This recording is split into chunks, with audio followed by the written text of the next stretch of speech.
Whenever people ask me the most important thing they should be doing in their garden right now, I always say, feed it. You see, if you don't feed your garden this time of the year, it's a bit like not having coffee first thing in the morning or breakfast. You just don't have that zing in your day. You don't have that spring in your step.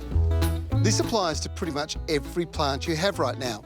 Everything will benefit, and if you have a big garden, this might be the best, most cost-effective way to cover that. 10 kilogram buckets of Triforte M. It's that very special controlled release plant food that I've shown you many times before on the show. You know, we've come a long way when it's come to understanding soil health and nutrition. It's almost like we've closed the loop. The recognition that there were soil microbes that were vitally important to plants' health has become #1 in our minds these days.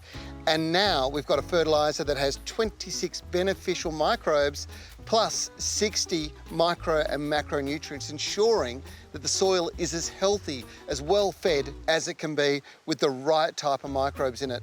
And this delivers the ultimate in growth results. And whilst the Triforte blends are tailored for the needs of specific plants, for instance, roses, azaleas and camellias, well, they produce masses of flower and they require larger amounts of nutrients, like potassium. So the blend reflects that. Natives, well, they need very little phosphorus. So the Triforte M native plant blend reflects that as well. And there's one for lawns too.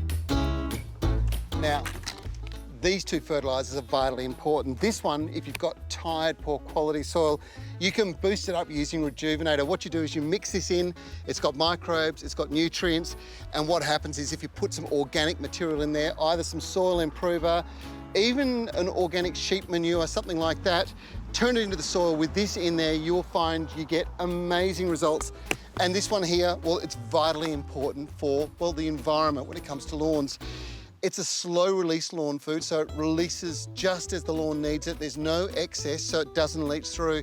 And that's vitally important when you've got waterways like this. The last thing I want to do is go poisoning a pristine environment like this. And here's another great reason to get hold of the 10 kg buckets. Whatever you don't use, you can simply reuse later on by resealing the lid back on after you've applied.